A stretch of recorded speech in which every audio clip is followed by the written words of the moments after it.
Hello. जैसा आप सबको पता है भी सीबीएसई ने जो है अपने सैंपल पेपर जारी कर दिए हैं और उनमें मैथ का जो सैंपल पेपर है वो भी स्टैंडर्ड का वो आज की क्लास में हम सोल्व करने वाले हैं। अगर आप इस चैनल से काफी टाइम से जुड़े हुए हैं तो आपको पता होगा भी यहाँ पे रेगुलर जो है आपको 10th के लिए रेगुलर वीडियोस जो है वो मैथ के सब्जेक्ट की मिल रही है। इसके बाद में जल्दी ही आपको हर एक सब्जेक्ट की हमारी कोशिश है भी हर एक सब्जेक्ट की जो वीडियोस है वो आपको जल्दी ही मिलने लगे। जो भी बच्चा दूर दराज कहीं पे बैठा है कोचिंग को अफोर्ड नहीं कर सकता उसके लिए हम पूरा प्रयास कर रहे हैं भी एग्जाम ओरिएंटेड जो मटेरियल है वो आपको करवाया जाए, है ना। हम पूरी एक्सरसाइज सोल्व नहीं कर रहे, यहाँ पे पूरी बुक को सोल्व नहीं कर रहे, जैसे क्वेश्चन एग्जाम में बनते हैं वैसे क्वेश्चन यहाँ पे हम सोल्व करते हैं। और उन क्वेश्चन में भी मैं पहले पूरा का पूरा आपको कंसेप्ट बताता हूँ भी कैसे इसका बेसिक बना और फिर कैसे इसके ऊपर क्वेश्चंस बनते हैं। तो अगर कोई बच्चा नया है और जो इस वीडियो को पहली बार देख रहा है तो आप प्रीवियस जो वीडियोस है उनको भी देखिएगा, ठीक है। यहाँ पे हम क्वेश्चन इसको जो एग्जाम पेपर को सोल्व करेंगे उसका जो हमारा पैटर्न रहेगा, हम एक क्वेश्चन को सोल्व करेंगे और उसके कंसेप्ट को समझेंगे और उस कंसेप्ट के आसपास जितने भी आपके पास क्वेश्चन बन सकते हैं उन क्वेश्चनों को भी साथ साथ देखते चलेंगे। तो ये आपके लिए बहुत ही जो है बेनिफिट रहने वाला है। तो आप लगातार इस क्लास में बने रहिएगा और आराम से इसको देखिएगा। अगर लंबी हो जाए तो आप 2-3 बार में इसको देख सकते हैं, ठीक है। इसके बाद में हम बेसिक का जो पेपर है वो भी हम यहाँ पे सोल्व करेंगे, है ना। और आपको जैसा पता होगा भी हमारी जो वीडियो है वो आपको रोज सुबह 7 बजे मिल जाती है। हर रोज सुबह 7 बजे आपको एक वीडियो मिल जाती है मैथ्स की, कोई भी एक टॉपिक की। तो आप अपनी तैयारी को दुरुस्त रखना चाहते हैं तो रोज सुबह 7 बजे आप फ्री होते हैं उस टाइम, है ना। तो फ्री होते हैं तो आप क्लास को देख सकते हैं, ठीक है। अब हम आगे देखते हैं जो फर्स्ट क्वेश्चन हमारे पास आया है वो कौन सा है। आपको करना क्या है, इस क्लास को कैसे देखना है, एक कॉपी और किताब, आप एक कॉपी और एक पेन आपके पास होना चाहिए। आपको करना क्या है, जैसे ही आपके सामने क्वेश्चन दिखाई दिया वीडियो को पॉज करना है, फिर उसका सॉल्यूशन करना है और फिर मेरा सॉल्यूशन देखना है। अगर आपका ठीक है तो उस सॉल्यूशन को आप स्किप करके आगे भी देख सकते हैं, ठीक है। तो ये आपको थोड़ा सा ध्यान रखना है। यहाँ देखो, पढ़ लो आप क्वेश्चन को आराम से, वीडियो को पॉज कर लेना, करने की कोशिश करना और उसके बाद में मेरे साथ सॉल्यूशन करना। देखो मैं पढ़ता हूँ क्वेश्चन को। कहता है if two positive integers a and b are written as a आपके पास लिखा हुआ है यहाँ पे और आपके पास क्या लिखा हुआ है, b लिखा हुआ है। a और b लिखे हुए हैं आपके पास, ठीक है। ऐसे इनको लिखा जाता है वेयर x एंड y जो है आपके पास वो क्या है, प्राइम नंबर्स हैं। प्राइम नंबर्स हैं, जैसे a आपके पास लिखा हुआ है इसने x क्यूब और y के स्क्वायर, और b आपके पास क्या लिखा हुआ है, एक्स वाई के क्यूब। इसमें a और b कोई भी दो नंबर है जिनमें ये x और y वो क्या है, प्राइम नंबर है। क्या मतलब हुआ इसका भी, a और b का प्राइम फैक्टराइजेशन किया हुआ है क्या। कौन से चैप्टर का क्वेश्चन है, पहले तो क्वेश्चन देख के आपको पता लग जाना चाहिए कौन से चैप्टर का, रियल नंबर्स का है ना। तो रियल नंबर्स का ये क्वेश्चन है, ठीक है। तो आपको पता लगना चाहिए, पहले तो क्वेश्चन देखते ही चैप्टर का पता लग जाना चाहिए। फिर जब आप क्वेश्चन पढ़ो तो आपको ये पता लग जाना चाहिए भी उस चैप्टर में कौन से कंसेप्ट के ऊपर ये क्वेश्चन जो है वो बना हुआ है। तो हम आगे रीड करते हैं। Then the result obtain by dividing the product of the positive integers. Positive integers के जो प्रोडक्ट को है, जैसे पॉजिटिव इंटीजर थे आपके पास ए और बी, और इनका प्रोडक्ट करोगे तो क्या हो जाएगा आपके पास a इंटू बी हो जाएगा। इसको डिवाइड करना है integers by the LCM of A B के एलसीएम से आपको क्या करना है, इनको डिवाइड करना है ना। तो एलसीएम से डिवाइड करना, मैं सीधा ही लिख देता हूँ, ए बी नहीं लिखता, आप लिख सकते हो यहाँ पे भी ए बी का जो एलसीएम आएगा उससे इनको क्या करना है, डिवाइड करना है ना। इस वो क्या होगा ये आपसे पूछा है। तो क्या आप पता लगा सकते हो क्या इतने इस डिटेल से भी ये जो क्वेश्चन बना है वो कौन से कंसेप्ट पे बेस है ना।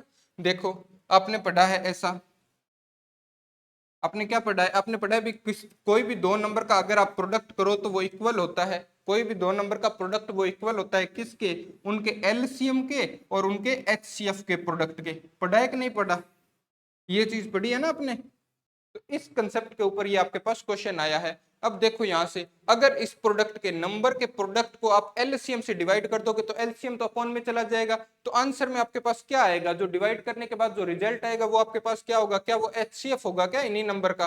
तो एचसीएफ होगा किसका, ए और बी का आपके पास। तो ए और बी का आपको एचसीएफ निकालना है, तो यहाँ पे ए और बी दोनों आपको दिए हुए हैं और इनका एचसीएफ होता क्या है ना। एचसीएफ क्या होता है, तो एचसीएफ क्या होता है आपके पास, सबसे छोटा नंबर आप देखते हो, जैसे आपने देखा x और x की लेस से लेस पावर देखो, तो x की लेस पावर कितनी है दोनों में 1, है ना। जैसे इसमें 1 है इसमें 3 है तो लेस पावर लेनी है, तो x के पावर हो जाएगी 1, और y की लेस पावर कितनी है, इसमें 2 है और इसमें 3 है और इसमें 2 है, तो आपके पास 2 हो जाएगी।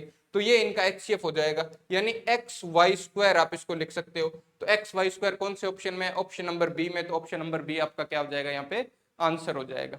अब वो इसमें और क्या कर सकता था, ध्यान से देखना, वो कह सकता था भी इनके प्रोडक्ट को HCF से डिवाइड कर दो। अगर इनके प्रोडक्ट को HCF से डिवाइड करते, आप भी A और B को डिवाइड कर देते किससे, HCF से, तो आपके पास आता क्या, LCM आ जाता क्या। तो रिजल्ट जो आता वो क्या होता, आपके पास LCM होता। तो उस स्थिति में हम LCM निकाल लेते। उस कंडीशन में आप क्या निकालते, A और B का LCM। अब LCM निकालने के लिए X और Y की हाईएस्ट पावर लेंगे, ध्यान रखना, X और Y की हाईएस्ट पावर, तो X की पावर हाईएस्ट कितनी है 3, और Y की पावर हाईएस्ट कितनी है 3। तो ये आप क्या करोगे, प्राइम फैक्टराइजेशन में से हाईएस्ट पावर इनकी ले लोगे, तो ये आपके पास LCM हो जाएगा। तो ये तो है आपके पास LCM। आपसे इस क्वेश्चन में क्या पूछा था, HCF पूछा था, तो ये आपका आंसर था। ठीक है, ऐसा भी क्वेश्चन बन सकता है आपके पास। तो सबसे पहले कोई भी क्वेश्चन को आप पढ़ो तो आपके माइंड में पहली बात तो ये आनी चाहिए भी ये क्वेश्चन है कौन से चैप्टर का। पहले चैप्टर आपके माइंड में आया, फिर आपके माइंड में क्या आएगा भी उस चैप्टर में कौन से कंसेप्ट के ऊपर बेस ये क्वेश्चन है, और फिर जैसे ही आपके पास वो कंसेप्ट मिला तो उस कंसेप्ट के आसपास बनने वाले सारे के सारे जो क्वेश्चन है वो आपके माइंड में बनते चले जाएंगे। ठीक है, देखो नेक्स्ट क्वेश्चन देखो, नेक्स्ट क्वेश्चन देखो क्या कहता है। आप वीडियो को पॉज करना और इसको सोल्व करने की कोशिश करना। मैं साइड में हो जाता हूँ थोड़ा सा, तो अब पॉज करके आप इसको सोल्व करना, फिर मेरे साथ सॉल्यूशन को देखना। क्या कहता है, कहता है द गिवन लीनियर पोलिनोमियल, एक लीनियर पोलिनोमियल दिया हुआ है आपको y इज इक्वल टू में fx। ये जो पोलिनोमियल है वो क्या है, y इज इक्वल टू में क्या है fx है। ठीक है, तो ये रहा, ये जो पोलिनोमियल है आपको, ये पोलिनोमियल की आपके पास क्या है, लाइन ड्रॉ की हुई है, ये आपके पास y इक्वल टू में क्या है, यहाँ पे fx है। ठीक है, तो आपसे पूछ क्या रहा है, has 2 zeros 1 0 and the 0 is 3। आपसे जीरोज पूछ रहा है। सबसे पहले तो एक लीनियर पोलिनोमियल है, ये कौन सा, लीनियर। कोई भी पोलिनोमियल अगर लीनियर पोलिनोमियल हो या क्वाड्रिक पोलिनोमियल हो तो उसका पता हम लगा लेंगे। ठीक है, इसके कितने जीरोज होंगे। अब जीरोज क्या होते हैं, जैसे एक जर्नल पोलिनोमियल आप लिखते हो तो जर्नल पोलिनोमियल आपके पास कैसे लिखा जाता है, क्वाड्रिक पोलिनोमियल लिख रहे हैं, जर्नल है ना, तो वो कैसे लिखा जाता है, ax² प्लस में bx और प्लस में आपके पास क्या होता है c। ये एक जर्नल पोलिनोमियल है। इसके कितने जीरोज होंगे, जीरोज किस चीज पे डिपेंड करते हैं, जीरोज आपके पास डिपेंड करते हैं हाईएस्ट पावर पे। किस पे डिपेंड करते हैं, बी जो आपके पास पोलिनोमियल लिखा गया है उसके अंदर जो वेरिएबल है, जैसे ये पोलिनोमियल है इसमें वेरिएबल कौन है, तो इसमें वेरिएबल है x। तो x की हाईएस्ट पावर कितनी होगी, तो x की यहाँ पे हाईएस्ट पावर कितनी है पोलिनोमियल के अंदर 2। तो इसके 2 जीरोज होते हैं, ये ध्यान रखना, कितने जीरोज होते हैं, 2 जीरोज। लेकिन यहाँ पे क्वेश्चन थोड़ा सा अच्छा बना है, ये ध्यान रखना है, थोड़ा सा बात को सही से आप पूरा जो मैं बोल रहा हूँ उसको सुनना ध्यान से। जैसे आपके पास इसके 2 जीरोज होंगे, ये एट लिस्ट 2 जीरोज नहीं होंगे, एट मोस्ट 2 जीरोज होते हैं। कई बार ऑप्शन में ऐसा भी आता है, एक क्वाड्रिक पोलिनोमियल आपको दे देगा और उसमें पूछेगा भी इसके कितने जीरोज होंगे, तो वो काम कितने जीरोज होते हैं आपके पास, एट मोस्ट 2 जीरोज होते हैं। उसके भी ज्यादा से ज्यादा कितने जीरोज हो सकते हैं, 2 जीरो हो सकते हैं। जैसे एक क्यूबिक पोलिनोमियल आपको दिया है ना, क्यूबिक पोलिनोमियल कैसे लिखा जाता है, आप कहोगे ax³ प्लस में bx² प्लस में cx और प्लस d। अब क्यूबिक है क्योंकि इसमें जो वेरिएबल आ रहा है x, उसकी हाईएस्ट पावर कितनी है, 3 है, तो ये क्यूबिक है। तो इसके कितने जीरोज हो सकते हैं, तो इसके एट मोस्ट 3 जीरोज हो सकते हैं। सिर्फ 3 जीरो नहीं होंगे, एट लिस्ट 3 जीरो नहीं होंगे, एट मोस्ट 3 जीरो होंगे। लेकिन यहाँ पे ये पूछ रहा है, हमको ग्राफ दिया है, इस चीज का ग्राफ दिया है, तो ये जो जीरोज होते हैं ना, ये वो पॉइंट होते हैं जितनी बार ये पोलिनोमियल जो है वो एक्स एक्सेस को कट करेगा।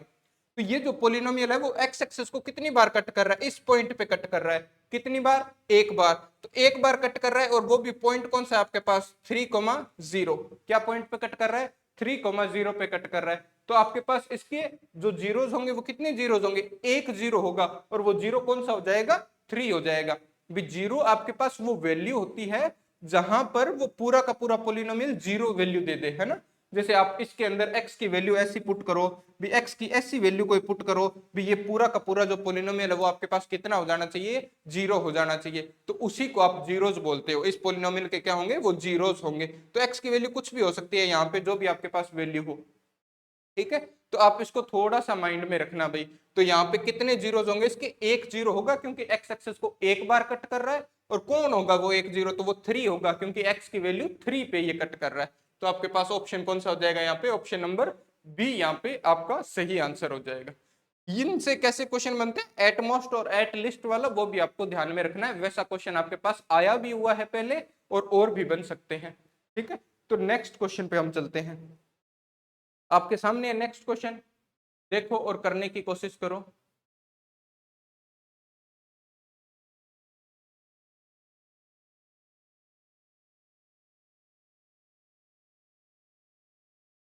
ठीक है, आपने प्रैक्टिस की होगी, इसकी वीडियो को पॉज किया होगा और सॉल्यूशन करने की कोशिश की होगी। यहां देखना, कहता है the lines representing the given pair of linear equation are non intersecting. ये कैसी लाइंस है, नॉन इंटरसेक्टिंग लाइंस है। नॉन इंटरसेक्टिंग लाइंस को क्या बोलते हो आप, क्या पैरेलल लाइंस ही होती है क्या नॉन इंटरसेक्टिंग लाइंस, समांतर रेखाएं, है ना। तो पैरेलल लाइंस है ये, क्या लाइंस है, parallel. Which of the following statement is true, इनमें से कौन सी स्टेटमेंट है जो आपके पास ट्रू है। कौन से चैप्टर का क्वेश्चन है, सबसे पहले आपके माइंड में क्या आना चाहिए, कौन से चैप्टर का क्वेश्चन है। तो आपके पास कौन से का ये है ना, linear equation in two variables है क्या, थर्ड नंबर चैप्टर आपका। तो उसके अंदर भी कौन सा कंडीशंस वाला भी, तीन तरह की आपके पास लाइंस होती हैं, कौन कौन सी, एक तो होगी आपके पास पैरेलल लाइंस, एक आपके पास इंटरसेक्टिंग लाइंस, और एक आपके पास कौन सी होती है, कोइंसिडेंट लाइंस। इनके ऊपर है ना, इनके ऊपर आपके पास अगर इनकी इक्वेशंस दी हुई है, तो किस कंडीशन, कौन सी कंडीशन होती है जिससे आपको पता लगता है भी ये लाइंस इनमें से कोई एक है ना। तो वो आपको थोड़ा सा आइडिया होगा चैप्टर का, क्योंकि आपने पढ़ रखा होगा। तो यहाँ पे देखो, है ना, यहाँ पे आपके पास कैसी लाइंस है, ये दोनों पैरेलल लाइंस है क्या। और पैरेलल लाइंस के लिए क्या कंडीशन होती है आपके पास, पैरेलल लाइंस के लिए क्या कंडीशन होती है। तो आप ऐसे लिखते हो, जैसे आपने एक इक्वेशन लिखी a1x प्लस में b1 y प्लस में c1, और आप लिखते हो a2x प्लस में b2 y और प्लस में c2, और ये इक्वेशंस है, तो इसके आगे क्या हो जाएगा आपके पास 0। तो जब ये दोनों लाइंस पैरेलल होती हैं, तो ये जो वेरिएबल, इनका जो कोफिशिएंट्स का जो रेशियो होता है आपके पास, है ना, वो क्या होता है, जब पैरेलल होती है तो इनका रेशियो क्या होगा बताओ।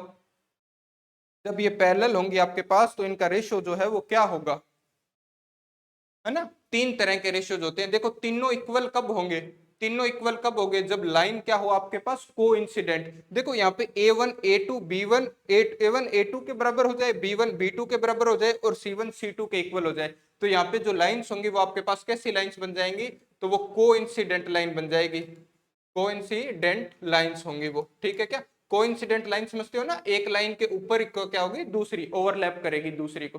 ठीक है, तो यहाँ पे ये जो कंडीशन बनती है, ये कब बनती है, जब आपके पास दो लाइन है और वो पैरेलल है।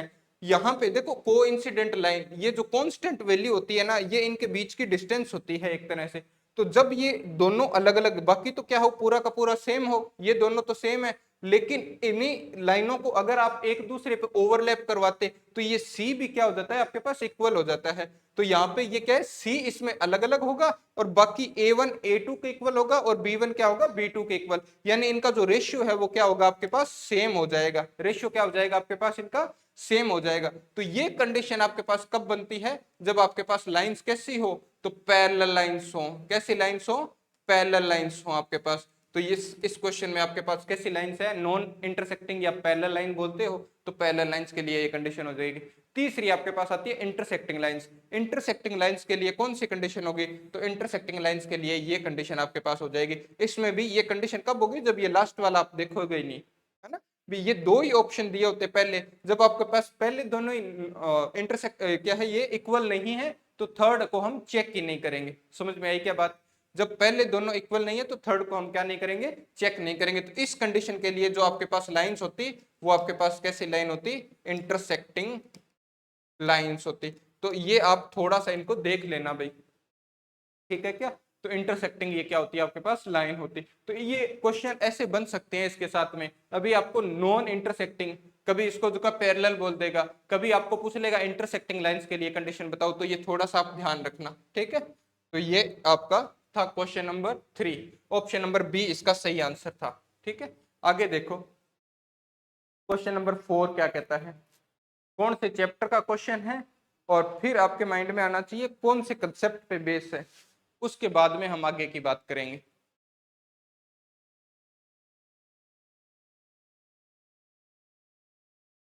ठीक है, देखो कहता है the nature of roots of the quadratic equation, एक क्वाड्रिक इक्वेशन आपको दी हुई है और उसका नेचर ऑफ रूट पूछ रहा है कैसा होगा। तो nature of root, question number, ये चैप्टर नंबर 4 है क्या आपके पास, क्वाड्रिक इक्वेशंस का है क्या ये क्वेश्चन, है ना। तो क्वाड्रिक इक्वेशन का है, ये आपको एक इक्वेशन दी हुई है,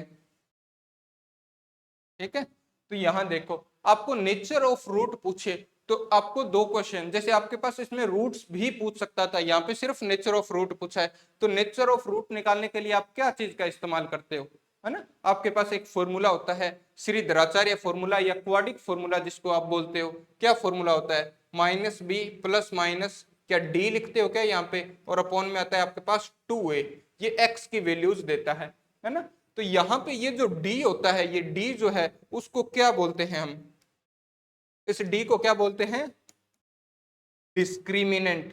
डिस्क्रिमिनेंट, डिस्क्रिमिनेंट होता है क्या ये, d की वैल्यू क्या होती है आपके पास इस डिस्क्रिमिनेंट की, क्या लिखते हो, बी स्क्वायर माइनस 4ac लिखते हो क्या, बी स्क्वायर माइनस 4ac। अब बी स्क्वायर माइनस 4ac की जो वैल्यू आप निकालोगे, जैसे ये क्वाड्रिक आपके पास पोलिनोम, ये क्वाड्रिक क्या लिखा है आपके पास, इक्वेशन लिखी है, और क्वाड्रिक इक्वेशन होती क्या है आपके पास, एक जर्नल क्वाड्रिक इक्वेशन। तो ये होती है क्या, इसमें a क्या होता है आपके पास, तो a होता है एक्स स्क्वायर का कोफिशिएंट, b क्या होता है, तो b होता है x का कोफिशिएंट, और c क्या होता है आपके पास, कांस्टेंट टर्म होती है। तो इसमें a b और c आ रहे हैं क्या, तो इसमें a b c इन दोनों के साथ कंपेयर कर लेंगे हम। तो a की वैल्यू तो 9 हो जाएगी, b की वैल्यू माइनस का 6 हो जाएगी, और आपके पास c की वैल्यू कितनी हो जाएगी, माइनस का 2 या फिर आप माइनस के 2 बोल सकते हो, ठीक है क्या। अब डिस्क्रिमिनेंट की तीन कंडीशन बनती है आपके पास अलग अलग, जब ये जो डिस्क्रिमिनेंट दिया हुआ है वो क्या हो आपके पास, ग्रेटर देन 0 हो, या ये डिस्क्रिमिनेंट आपके पास इक्वल टू 0 हो जाए, और या फिर ये डिस्क्रिमिनेंट जो है आपके पास क्या हो जाए, लेस देन 0, क्या हो जाए, लेस देन 0 हो जाए, लेस देन क्या हो, 0 हो। तो इन तीनों कंडीशन में होता क्या है, देखो फर्स्ट जो कंडीशन है उसके अंदर जो रूट्स आपके पास बनेंगे ना, वो रियल और डिस्टिंक्ट होंगे, या रियल और डिफरेंट आप बोल सकते हो, क्या बोल सकते हो, रियल और डिफरेंट रूट्स होते हैं यहाँ पे। तो रियल और डिफरेंस, यहाँ पे आपसे पूछ रहा है भी इनका नेचर कैसा होगा, तो नेचर निकालने के लिए हम पहले डी की वैल्यू निकालेंगे और उसको कंपेयर करेंगे इस कंडीशन के साथ में। तो यहाँ पे आप ध्यान रखना रूट्स होंगे रियल एंड डिफरेंट या डिस्टिंक्ट। दूसरा, जब अगर आपके पास d की वैल्यू क्या आ जाए, 0 के इक्वल आ जाए, जब आप d को निकालो यानी डिस्क्रिमिनेंट फाइंड करो और वो आपके पास 0 के क्या आ जाए, इक्वल, तो अगर वो आपके पास 0 के इक्वल है तो ये क्या होगा, डिस्क्रिमिनेंट। तो डिस्क्रिमिनेंट आपके पास 0 हो गया, तो 0 होते ही जो रूट्स होंगे वो क्या होंगे आपके पास, रियल होंगे और इक्वल रूट्स होंगे, रियल होंगे और इक्वल रूट्स होंगे। अगर आपके पास थर्ड कंडीशन बने, तो थर्ड कंडीशन आपको क्या बताती है, अभी डी जो डिस्क्रिमिनेंट है वो लेस देन 0 हो गया, क्या हो गया, लेस देन 0 हो गया। तो जब ये लेस देन आपके पास 0 हो जाए तो आपके पास जो भी कंडीशन रूट्स होंगे वो इमेजिनरी रूट्स होंगे, यानी वो रियल नंबर्स नहीं होंगे। वो आपके पास इमेजिनरी नंबर कौन से होते हैं आपके पास, आयोटा से लिखते हो क्या, जैसे रूट के अंदर अगर -1 बन गया तो आपके पास क्या लिखते हो इसको, आयोटा। तो आयोटा वाले को हम क्या बोलते हैं, इमेजिनरी नंबर बोलते हैं, या आपकी बुक में जैसे लिखा हुआ है आप इसको बोल सकते हो नोट रियल रूट्स। क्या बोलोगे, नोट रियल रूट्स। तो आप ध्यान रखना यहाँ पे हम वैल्यू फाइंड करते हैं अब इसकी, जैसे आप वैल्यू फाइंड करो, a की जगह b की जगह क्या लिखोगे, -6, तो -6 की स्क्वायर करोगे तो कितना हो जाएगा आपके पास, क्या 36 हो जाएगा क्या। फिर लिखा आपने माइनस, और आपके पास लिखा है 4, a की वैल्यू आपके पास 9 और c की वैल्यू कितनी है, तो -2 है। तो यहाँ पे देखो 36 और ये माइनस माइनस क्या हो गया, प्लस, तो यहाँ पे कितना 36 ये और 72 हो गया क्या मल्टीप्लाई करने पे। अब इनको ऐड करो, तो ऐड करोगे तो आप देखोगे भी ये क्या आएगा आपके पास, ग्रेटर देन 0 आएगा, क्योंकि ये क्या है, ग्रेटर देन 0 हुआ ना। तो जब ये ग्रेटर देन 0 हो तो आपके पास जो रूट्स होंगे वो कैसे होंगे, तो वो रूट्स होंगे रियल एंड डिस्टिंक्ट। कौन सा ऑप्शन होगा, 2 रूट्स होंगे, और जो क्या होंगे, रियल रूट्स और डिस्टिंक्ट रूट्स होंगे। 2 डिस्टिंक्ट रूट बोल दो, रियल एंड डिस्टिंक्ट बोल दो, कुछ भी बोल सकते हो, है ना। एटमोस्ट 2 रूट्स होते हैं, ये आपको ध्यान रखना है। एक क्वाड्रिक इक्वेशन के कितने रूट्स होते हैं, तो 2 रूट्स होते हैं एटमोस्ट, एक भी हो सकता है लेकिन 2 होते हैं, ठीक है क्या। ये आपको पता रहेगा थोड़ा बहुत। रूट्स फाइंड कैसे करते हैं ये आगे कोई क्वेश्चन आएगा तो उसके अंदर हम देखेंगे, एक क्वेश्चन के लिए इतनी सारी चीजें काफी है, मुझे ऐसा लगता है। देखो नेक्स्ट क्वेश्चन आप देखो क्या कहता है, 2 APs have the same common difference, 2 AP है जिनके अंदर आपके पास क्या है, सेम कॉमन डिफरेंस है। The first term of an AP of these is -1 and that of the other is -8। भी आपको क्या दिया हुआ है, 2 एपीज दी हुई है। चैप्टर कौन सा? Arithmetic progression. एपी वाला चैप्टर कौन सा है? 5 नंबर चैप्टर है क्या, है ना? तो 5 नंबर चैप्टर आपके पास है और 5 नंबर चैप्टर में से आपके पास एपी का ऊपर क्वेश्चन है। ये सीधी सीधी कंडीशन बनती है, ये ध्यान रखना। अब इसको आराम से समझ लेना आप, है ना। The difference between the fourth term, आपको फोर्थ टर्म के बीच का जो डिफरेंस बताना है, ध्यान से समझना इस चीज को। जैसे आप क्या करो, 2 एपी लेट करते आप, तो आप क्या कहते भी, मैंने कहा एक तो है आपके पास ए एन, इसको लिख लो ए प्लस में n-1 और डी, इसमें nth टर्म की जो है हम बात कर रहे हैं, ठीक है। जैसे मैंने दूसरी एपी लिखी तो बी एल लिख लेता हूं, तो आप लिखते बी प्लस में लिख सकते हो आप n-1 डी, इसमें भी nth टर्म की बात कर रहा हूं। इसमें भी मैंने डी लिखा, इसमें भी मैंने डी लिखा, क्यों क्यों लिखा ये सब? क्योंकि उसने दे रखा है आपको, उसने क्या दे रखा है, कॉमन डिफरेंस जो है वो क्या होना चाहिए आपके पास, सेम होना चाहिए। तो कॉमन डिफरेंस को हम डी बोलते हैं, तो डी आपके पास क्या हो जाएगा, दोनों के अंदर सेम हो जाएगा। क्या ये बात समझ में आई है क्या आपको? अब देखो, वो कहता है यहां से भी फोर्थ टर्म निकालनी है, यहां से भी फोर्थ टर्म निकालनी है और उनका डिफरेंस निकालना है। उससे पहले एक छोटी सी बात देखना, जब आपके पास n की वैल्यू सेम हो, n यहां भी तो n कितना होना चाहिए, वो कह रहा है 4, और यहां भी n कितना होना चाहिए, तो वो कह रहा है 4। तो n की वैल्यू कुछ भी हो एक बार, लेकिन जब सेम हो तो इन दोनों का डिफरेंस लो आप। जब इन दोनों का डिफरेंस लोगे तो क्या लिखोगे, -a और bn लिखोगे क्या, जैसे इस एपी में से ये एपी आप क्या करोगे, माइनस करोगे, तो यहाँ पे कितना आएगा, आप लिखोगे a प्लस n-1 और d।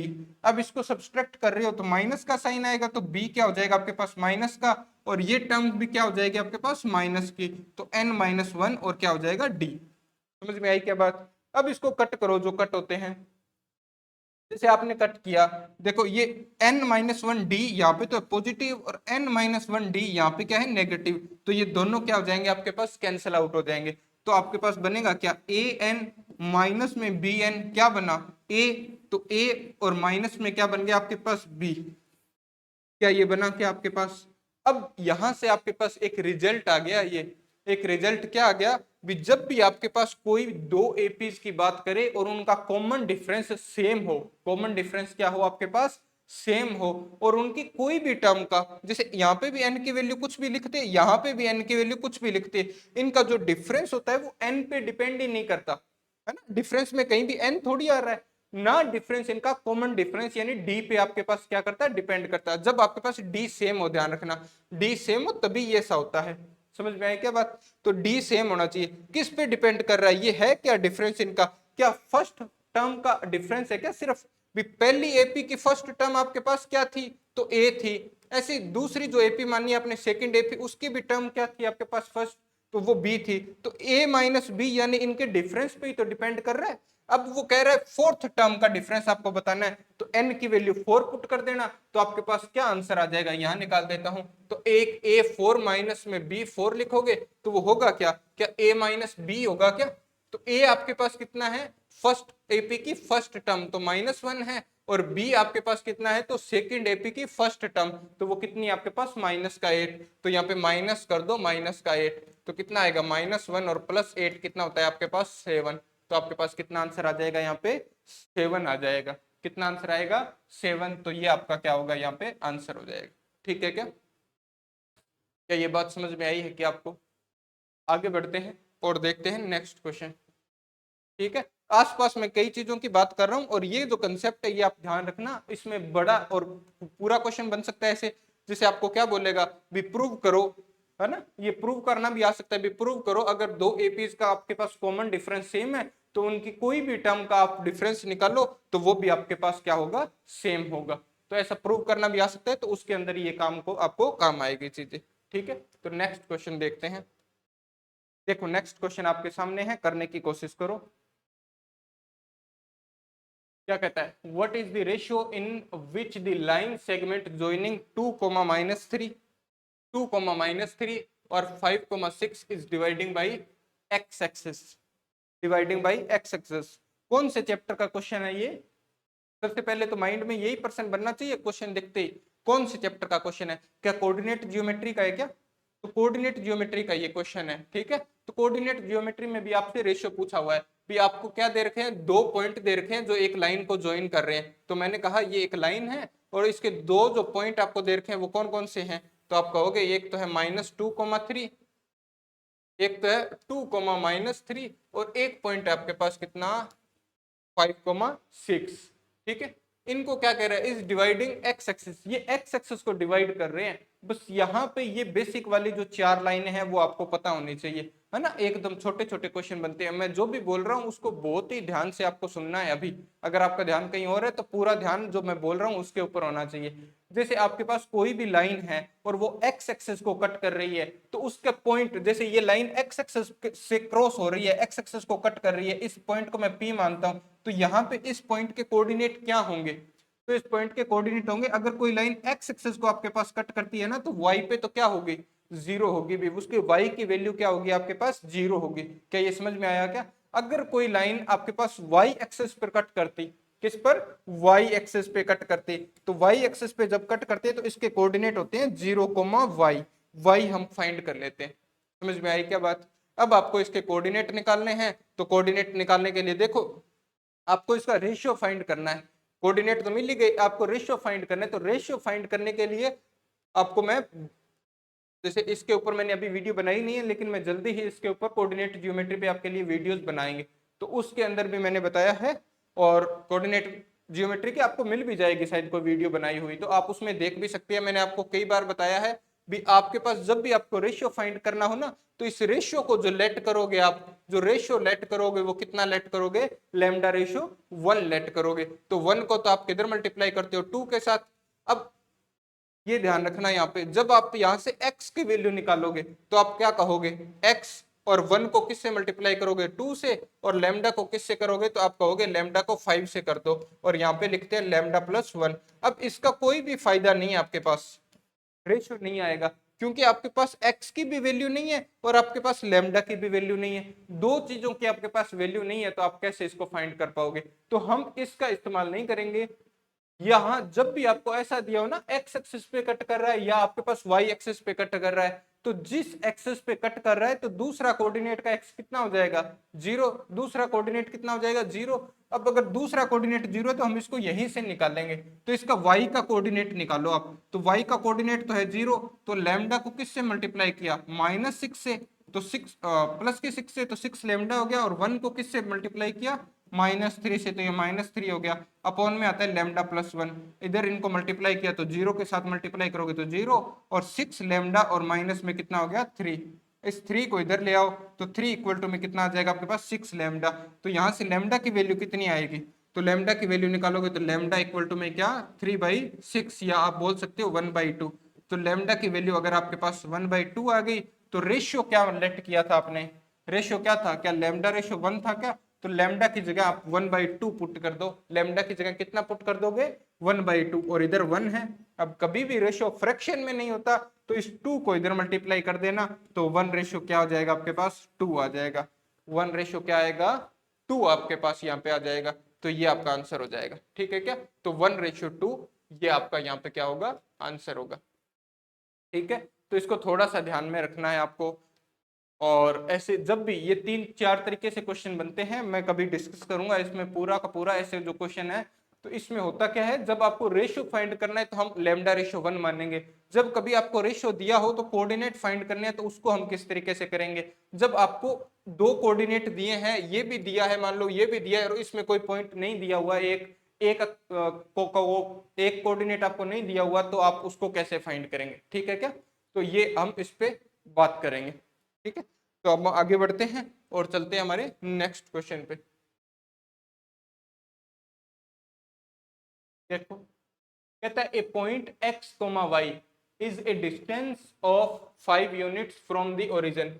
x, y जो कोई भी पॉइंट है वो ओरिजिन से कितनी दूरी पे है, तो वो कह रहा है ओरिजिन से 5 यूनिट्स की दूरी पे है। How many such points lie on the third quadrant, third quadrant के अंदर ऐसे कितने पॉइंट लाई करेंगे। अब आप देखो, थोड़ा सा सोचना, बस सोचने वाला ही क्वेश्चन है। ये आपने क्या बनाया, कार्टेशियन प्लेन, कार्टेशियन प्लेन में ये फर्स्ट क्वाड्रेंट, ये थर्ड सेकंड क्वाड्रेंट, और ये आपके पास थर्ड क्वाड्रेंट, और ये कौन सा हो गया फोर्थ क्वाड्रेंट। अब कह रहा है भी x कोमा वाई की कोई डिस्टेंस है, मैंने कहा यहाँ पे x कोमा वाई डिस्टेंस है और इसकी ओरिजिन ये होता है आपके पास ओरिजिन, तो ओरिजिन से डिस्टेंस कितनी है, तो आप कहोगे ओरिजिन से डिस्टेंस कितनी है 5।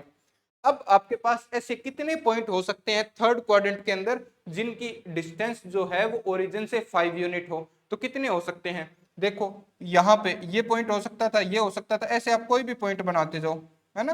तो ये एक सर्कल बना देगा, ऐसे एक सर्कल बना देगा जिसकी रेडियस कितनी होगी 5, और एक सर्कल की जो आपके पास क्या होती है सर्कमफेरेंस, वो कैसे बनती है, पॉइंट्स, पॉइंट से तो होते हैं वो सारे के सारे, तो ये सारे के सारे क्या होंगे एक लाइन के ऊपर इनफाइनाइट पॉइंट हो जाएंगे, तो इस लाइन के ऊपर इनफाइनाइट पॉइंट होंगे। तो थर्ड क्वाड्रेंट में जो भी आपके पास बनेगा ऐसे पॉइंट बनेंगे जिनकी ओरिजिन से डिस्टेंस है वो 5 हो, तो वैसे कितने पॉइंट्स होंगे, तो इनफाइनाइट पॉइंट्स होंगे, है ना। इनफाइनाइटली मैनी भी आप इसको बोल सकते हो। क्या ये बात समझ में आई क्या आपको। कुछ चीजों को थोड़ा सा आपको ध्यान से देखना है भाई, जब आप स्टैंडर्ड का एग्जाम दे रहे हो ना तो आपको बेसिक जो है आपका वो बहुत अच्छा होना चाहिए। अब इस क्वेश्चन में कुछ भी नहीं था, अगर आप थोड़ा सा गलती कर सकते हो भी एक पॉइंट होगा या 2 पॉइंट, भी एक ही पॉइंट की बात कर रहा है ये एक्स कॉमा वाई, तो एक ही पॉइंट होगा, नहीं ऐसा नहीं है ना, बहुत सारे पॉइंट हो सकते हैं एक्स कॉमा वाई, तो ये एक लाइन के ऊपर इनफाइनाइट पॉइंट्स होते हैं, तो ये इनफाइनाइट पॉइंट्स होंगे, ठीक है। तो आपको थोड़ा सा आपका जो बेसिक है वो अच्छा होना चाहिए इन क्वेश्चंस के लिए। देखो नेक्स्ट क्वेश्चन आपके सामने है, पढ़ो और करने की कोशिश करो। कौन से चैप्टर से है ये आपके माइंड में आना चाहिए, पहले चैप्टर कौन सा है, फिर कंसेप्ट कौन सा लग रहा है ना, और फिर आप इसको कैसे करोगे। वीडियो को पॉज कर लो और फिर इसको सोल्व करो।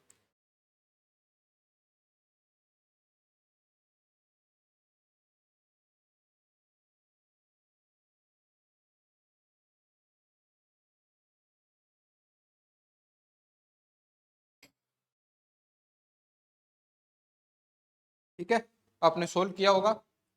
अब देखो कौन सा है चैप्टर, ये ट्रायंगल्स वाला है क्या, क्या कहता है एबीसी। एबीसी जो है वो आपके पास क्या है, डीई और ए बी पैरेलल है। एबीसी कोई भी एक ट्रायंगल है और जिसमें डीई और ए बी जो है वो पैरेलल है। ये ट्रायंगल आपको दे रखा है, ए बी और डीई दोनों की दोनों क्या है, पैरेलल है, तो हम इसी का यूज कर लेते हैं। एक बात आप और ध्यान रखना भी, जब आपके पास ऑब्जेक्टिव टाइप के क्वेश्चन, जब 1 से 20 तक ऑब्जेक्टिव टाइप के क्वेश्चन आते हैं ना आपके पास, तो ऑब्जेक्टिव टाइप के जब आप क्वेश्चन करते हो तो आपको है ना उसी के अंदर कर लेने हैं। आपको क्या करना है ना,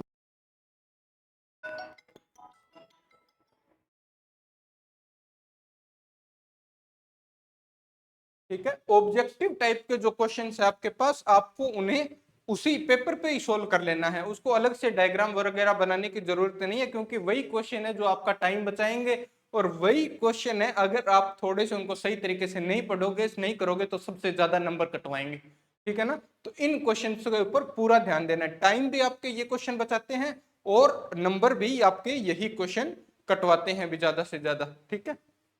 देखो कहता है ए बी पैरेलल है, A B is equal to में ए बी की जो लेंथ है वो कितनी है आपके पास ए है, फिर डीई आपको एक्स दे रखा है, डीई कितना दे रखा है एक्स, तो डीई ये रहा और ये आपको एक्स दे रखा है, ठीक है। बीई आपको कितना दे रखा है, बी दे रखा है, बी से लेकर के ई तक की जो डिस्टेंस है वो बी है, ये भी ठीक है।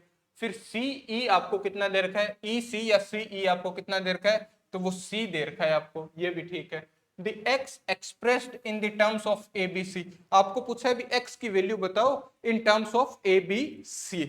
कौन सा कंसेप्ट है इसके अंदर, कौन सा कंसेप्ट सोचो जरा, एक ट्रायंगल बनाया उसके अंदर एक छोटा ट्रायंगल बन रहा है, क्या सिमिलरिटी लग रही है क्या यहाँ पे, सिमिलरिटी, और सिमिलरिटी आपको डायरेक्ट लगानी आती है क्या, दो ट्रायंगल के अंदर दो ट्रायंगल बन रहे हैं, ध्यान रखना ए बी सी और डी ई सी, दो ट्रायंगल, इन ट्रायंगल्स के अंदर हम सिमिलरिटी लगाते हैं। डायरेक्ट कैसे लगाते हैं सिमिलरिटी, थोड़ा सा आप ध्यान देना, जैसे ये एंगल क्या है थीटा है आपके पास, और ये एंगल मान लो 90 डिग्री है, तो ये कुछ भी और एंगल होगा, हम कह सकते हैं भी ये 90 माइनस थीटा होगा, ठीक है क्या।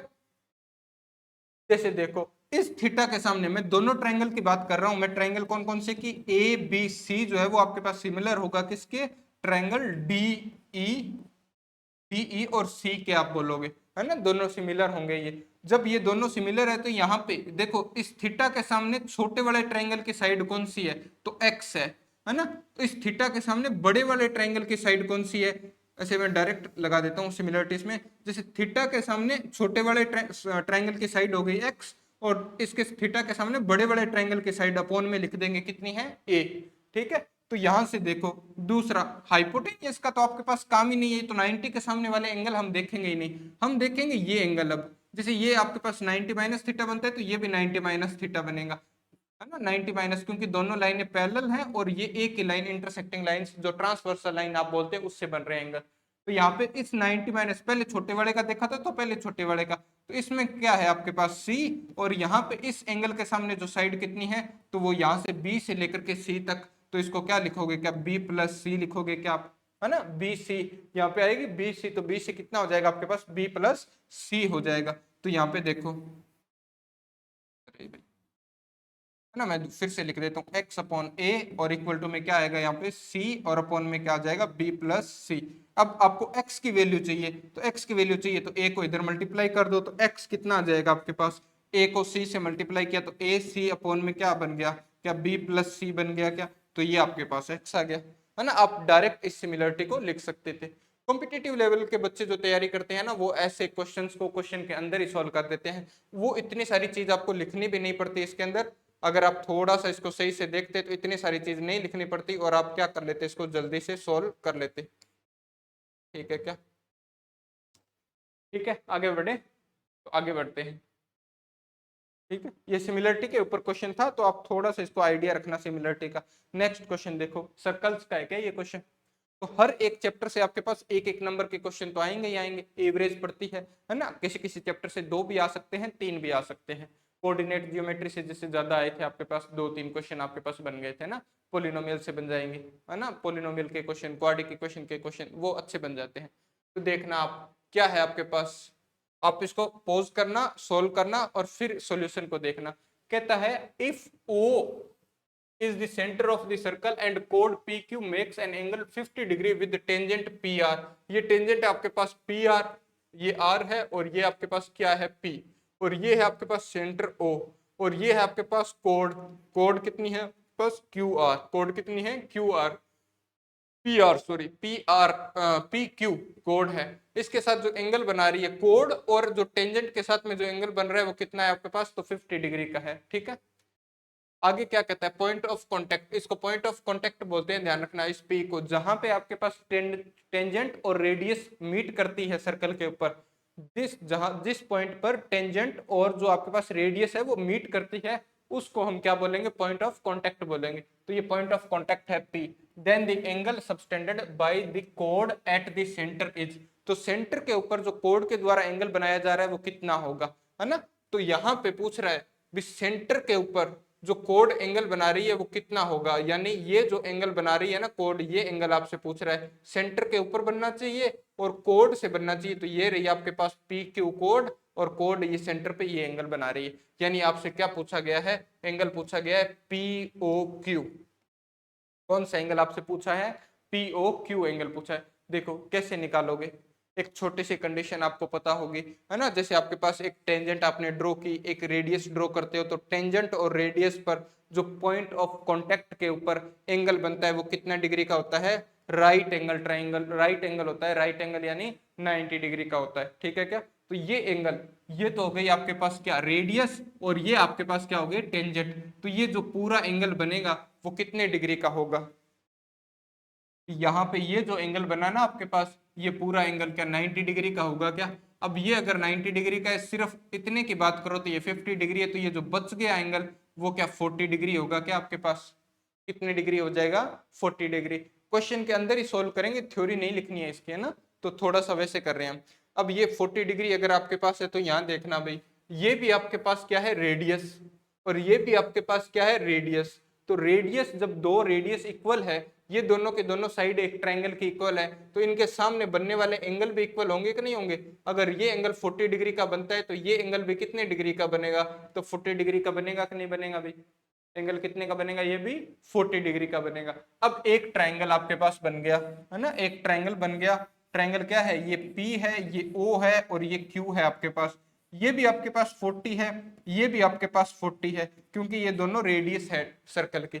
अब एक पूरे ट्रायंगल के सभी एंगल्स का सम होता है 180, तो 180 में से आप 80 माइनस कर दो, तो ये 40 40 कितना हो गया 80, तो ये जो बच गया वो एंगल आ जाएगा कि नहीं आ जाएगा, तो 40 40 80 माइनस किए तो ये एंगल कितना बनेगा आपके पास तो 100 डिग्री का बनेगा क्या, यानी पी ओ क्यू आपसे पूछा था तो पी ओ क्यू 100 डिग्री आ जाएगा क्या, यानी ऑप्शन नंबर कौन सा आया हमारे पास, ऑप्शन नंबर बी जो है यहाँ पे क्या हुआ आपका सही आंसर हो गया। क्या ये बात समझ में आई क्या आपको, आगे बढ़े, है ना। तो यही क्वेश्चन के अंदर ही आपको सोल्व करने हैं ज्यादा से ज्यादा, आप एक बार इसको स्क्रीनशॉट वगैरह लेके बाद में भी देख सकते हैं। ठीक है, नेक्स्ट क्वेश्चन पे चलते हैं। वीडियो थोड़ा लंबा हो सकता है भाई, लेकिन हम क्वेश्चंस के इर्द गिर्द बहुत सारी बातें कर रहे हैं, तो आपको थोड़ा सा पेशेंस भी रखना है इसके अंदर। देखो नेक्स्ट किसका है, क्वाड्रिलेटरल्स का है क्या, है ना, चेक करो क्या आएगा, कौन से कंसेप्ट के ऊपर बेस्ड क्वेश्चन है।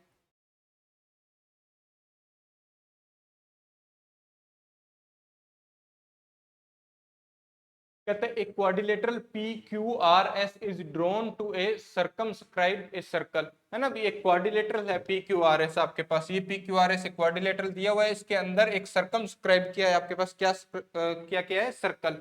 सर्कमस्क्राइब करना मतलब अंदर बनाना, है ना, तो ये अंदर बनाया है, ध्यान रखना। इफ पी क्यू आपको पास कितनी देर की है, 12, ये लिख रखा है इसने, पी क्यू आपके पास 12 है, क्यू आर जो है वो आपके पास कितनी है, 15 है, और आर एस आपके पास कितनी है, तो आर एस जो है आपके पास 14 है।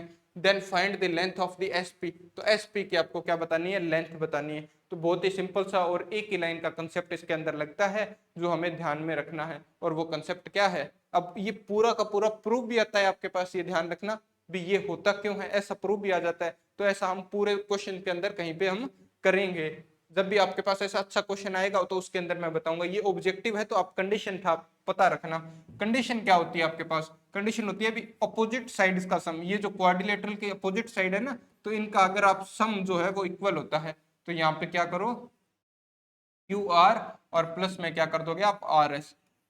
क्वाड्रिलेटरल जो भी आपके पास बन रहा है उसकी अपोजिट साइड्स का सम जो है वो क्या होगा, इक्वल होगा, तो इनको इक्वल कर देते हैं।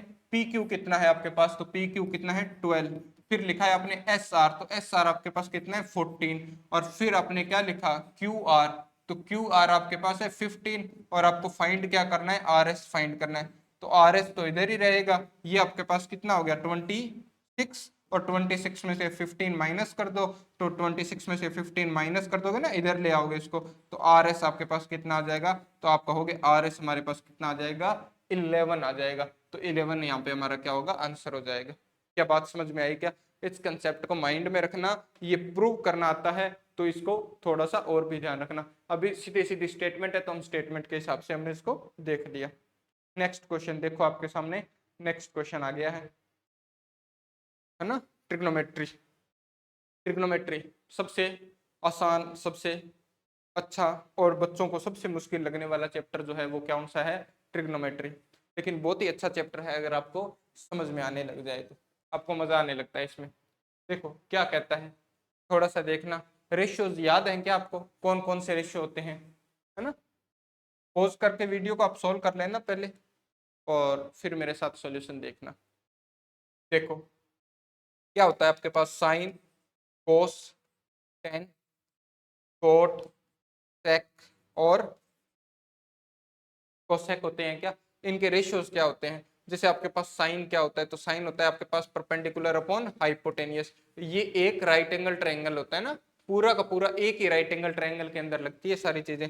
ये आपके पास क्या होता है, बेस अपॉन हाइपोटेनियस, ये क्या होता है आपके पास, परपेंडिकुलर अपॉन बेस। कोट होता है बेस अपॉन परपेंडिकुलर, सेक होता है आपके पास क्या, हाइपोटेनियस अपॉन बेस, और कोसेक आपके पास होता है हाइपोटेनियस अपॉन परपेंडिकुलर, है ना, ये हम पढ़ चुके हैं। तो इन चीजों को आपको थोड़ा सा ध्यान रखना है। आप देख भी सकते हो प्रीवियस क्लास में मैंने आपको पूरा बताया है, इनकी टेबल भी बता रखी है ना, जो दो तरह की टेबल इनकी बनती है, एक तो एंगल्स के अंदर बनती है, और एक आपके पास जो टेबल बनती है दूसरी कौन सी टेबल बनती है, क्या बोलते हैं उसको, ये आपके आइडेंटिटीज के लिए जो टेबल बनती है वो भी हमने वहां पे पढ़ रखी है। तो यहाँ पे देखना, एक राइट एंगल ट्रायंगल में आपके पास है ना, साइन दे रखा है आपको, क्या दे रखा है, साइन थीटा कितना, ए अपॉन बी।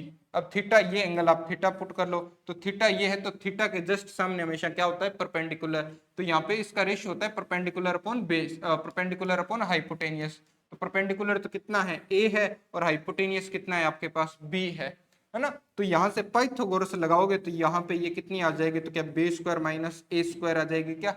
अब एक ही नंबर का क्वेश्चन है तो इतने सारे कंसेप्ट देता नहीं है, आपको थोड़ा सा दिमाग लगाना है इसमें। यहां से हम कोस फाइंड कर सकते हैं, तो कोस थीटा कितना आएगा, तो कोस थीटा आप कहोगे बेस अपॉन हाइपोटेनियस होता है, तो बेस तो आपके पास कितना है बी स्क्वायर माइनस ए स्क्वायर, और अपॉन में हाइपोटेनियस कितना आ जाएगा बी आ जाएगा, तो ये आपका आंसर होगा, है ना। लेकिन लेकिन लेकिन आप थोड़ा सा ऑप्शंस को देखना, थोड़ा सा क्या करना ऑप्शन को देखना। जैसे आपके पास हाइपोटेनियस साइन है, तो साइन में अपोन में क्या होता है हाइपोटेनियस, और हाइपोटेनियस है कितना बी है क्या, और कोस आपको फाइंड करना है, लेकिन कोस में भी अपोन में क्या आता है हाइपोटेनियस, और हाइपोटेनियस आता है तो जहां भी ऑप्शन होगा उसके ऑप्शन में क्या होना चाहिए आपके पास, क्या बी होना चाहिए क्या हाइपोटेनियस की जगह पे। तो हाइपोटेनियस की जगह पे अगर बी होना चाहिए तो इसमें क्या बी है क्या हाइपोटेनियस की जगह पे, नहीं, इसमें बी नहीं है तो ये नहीं होगा, इसमें भी बी नहीं है तो ये भी नहीं होगा, इसमें भी बी नहीं है तो ये नहीं होगा, तो एक ही ऑप्शन आपके पास बचा था।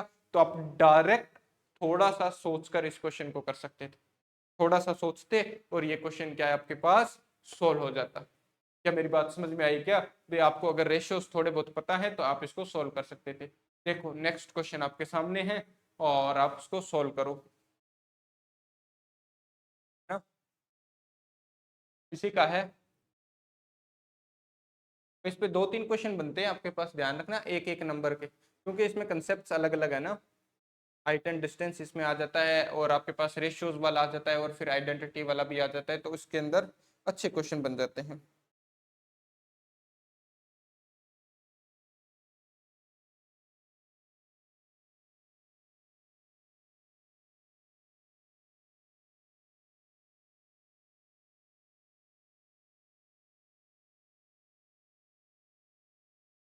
क्या मैं बताऊं, देख आपने किया होगा क्वेश्चन, ऐसी मैं उम्मीद करता हूँ आपसे। देखो यहाँ पे ये क्या कहता है, सेक टेक के टेन ए और 1 - साइन ए। कैसे, सिंपल सा क्वेश्चन है। सबसे पहले कोई भी आपके पास क्वेश्चन, ट्रिग्नोमेट्री हम पढ़ चुके हैं, आप प्रीवियस जो क्लासेस है पीछे आप उन पे देख सकते हो अगर आपने अभी तक नहीं पढ़ा है। तो सबसे पहले हम करते क्या है, पूरे क्वेश्चन को साइन और कोस में चेंज कर लेते हैं। तो आप पूरे क्वेश्चन को साइन और कोस में, अब यहाँ पे ऑब्जेक्टिव क्वेश्चन में देखो, आप कॉम्पिटेटिव एग्जाम्स के जो बच्चे करते हैं वैसी अप्रोच भी आप लगा सकते हो। वो अप्रोच क्या होती है, कोई भी एक एंगल पुट करो, है ना, कोई भी एक एंगल, लेकिन वो आपको जब तक पूरा बेसिक नहीं पता होगा इसका भी कोई भी एंगल कैसे पुट करते हैं, तो वो थोड़ा सा दिक्कत आ सकती है। जैसे आपने देखा सेक और टेन देखा, तो हम 90 डिग्री और 0 डिग्री नहीं पुट करेंगे, उसके अलावा कोई भी एंगल पुट करेंगे, और फिर हम वैल्यू यहां से निकाल लेंगे और फिर हम ऑप्शन से निकाल लेंगे। तो वो कई बार मैच भी कर जाते हैं, लेकिन आपको बेसिक पता होना चाहिए भाई। तो आप वो तरीका मत लगाना, क्योंकि आपको थोड़ा सा नुकसान हो सकता है वहां पे। तो यहाँ पे हम साइन और कोस में चेंज करेंगे, तो कोस को चेंज, सेक को चेंज करोगे तो 1/cos है, और 10 को चेंज करोगे तो कितना आएगा आपके पास, साइन अपॉन कोस है। क्या साइन अपॉन कोस है आएगा क्या यहाँ पे, और इसको क्या लिखोगे आप, तो इसको लिखोगे 1 - साइन ए। क्या लिखोगे 1 - साइन ए। यहां से आपने कोस ए क्या लिया, कोस ए एलसीएम ले लिया, तो यहां से कोस मल्टीप्लाई हुआ, कोस तो मल्टीप्लाई होगा नहीं, तो 1 + साइन ए बचेगा। अभी कोस ए आपके पास क्या आ गया, एलसीएम आ गया, तो 1 + साइन ए, और यहाँ पे क्या आ गया 1 - साइन ए। क्या आ गया आपके पास 1 - साइन ए। ऊपर वालों को मल्टीप्लाई कर दो, तो अपॉन में तो आपके पास क्या है कोस है, और ऊपर कितना आएगा आपके पास, तो ऊपर कितना आ जाएगा a+b और a-b की फॉर्म लगाओगे तो क्या बनेगा 1 - साइन स्क्वायर आ जाएगा क्या। कौन सी आइडेंटिटी, थोड़ी सी आइडेंटिटी याद है कि नहीं याद, तो साइन स्क्वायर ए प्लस में कोस स्क्वायर ए क्या होता है आपके पास 1। तो इस साइन को जैसे आप राइट साइड में लेके जाओगे तो माइनस का हो जाएगा, तो बचेगा क्या कोस स्क्वायर ए बचेगा क्या। तो 1 - साइन स्क्वायर ए आपके पास क्या होता है यहाँ पे कोस स्क्वायर ए, तो कोस स्क्वायर ए इसकी जगह पे लिख सकते हैं, अपॉन में क्या आएगा आपके पास कोस ए, है ना। तो कोस ए से एक कोस ए कैंसिल हो गया, तो बच क्या गया, तो आप कहोगे कोस ए बच गया। तो कोस ए, यार यहाँ आपके पास ऑप्शन नंबर कौन सा डी। क्या समझ में आई क्या बात, है ना। आप पूरा सोल्व करना, आप इसको शॉर्ट में कर सकते हो, मैंने फिर से बताया। जैसे आप कोई भी एक एंगल सोचते, है ना, अब एंगल ऐसा सोचना है, जैसे आप 45 नहीं सोच सकते। 45 क्यों नहीं सोच सकते, क्योंकि जो आपके पास ऑप्शन है ना, यहाँ साइन और कोस 45 पे इक्वल होते हैं, है ना। तो 45 अगर आपके पास मैच भी करेगा तो नहीं आ पाएगा। जैसे ये दोनों भी 45 पे इक्वल होते हैं तो नहीं करेंगे। 0 और 90 डिग्री नहीं पुट कर सकते, क्यों नहीं कर सकते, क्योंकि आपके पास 10 और ये जो सेक है वो जीरो, कोई जीरो पे इन्फानाइट हो जाएगा, कोई 90 पे इन्फानाइट हो जाएगा। जैसे सेक और कोसेक है, एक आपके पास जीरो पे इन्फानाइट होता है और एक आपके पास 90 पे इन्फानाइट होता है, इसलिए नहीं इनको पुट करेंगे। तो हमारे पास बच कौन से दो एंगल गए, एक आपके पास 30 डिग्री बच गया और एक आपके पास कौन सा बच गया, 60 डिग्री। पुट कर दो दोनों में से कोई एक, दोनों में से कोई एक। ये अप्रोच मैं आपको बता ही देता हूँ, देख लो कोई भी एक। जैसे आप लिखते हैं सेक 30, तो सेक 30 आपके पास कितना होता है, तो सेक 30 आप कहोगे मेरे पास कितना होता है यहाँ पे आपके पास, तो 2/√3 होता है ना। फिर टेन थर्टी आपके पास होता है 1/√3। यहाँ से एलसीएम आ गया √3, ऊपर आ जाएगा 3, तो यहाँ से आपके पास कितना आ गया, √3 आ जाएगा। ऐसे इसमें पुट करते तो आपके पास 30 डिग्री कितना होता है, 1/2। साइन 30 डिग्री कितना, 1/2। 1 में से 1/2 माइनस करते तो 1/2 आपके पास बचता, तो यहाँ पे भी कितना आ जाएगा, 1/2 मल्टीप्लाई में, तो आपके पास आ जाएगा √3/2। कितना आएगा, √3/2। अब कौन से ऑप्शन में 30 डिग्री रखने पर, कौन से ऑप्शन में 30 डिग्री रखने पर आपके पास √3/2 बने, तो आपके पास एक ही ऑप्शन ऐसा है, तो वो कौन सा है, ऑप्शन नंबर ए आपके पास है। तो आप ऐसा सोच सकते हो इसको, ठीक है क्या। तो आप लोग ऐसे भी इसको सोच सकते हो। ये थोड़ी सी शॉर्ट अप्रोच हो जाती है, लेकिन लेकिन आप 10th क्लास में हो, आपको बेसिक पता होना चाहिए भाई। तो बेसिक मोस्ट इंपॉर्टेंट है, तो आप उसका ध्यान रखना। नेक्स्ट क्वेश्चन आपके सामने है, करने की कोशिश करो। हाइट एंड डिस्टेंस का क्वेश्चन है, बिल्कुल सिंपल सा, तो आप इसको देखो।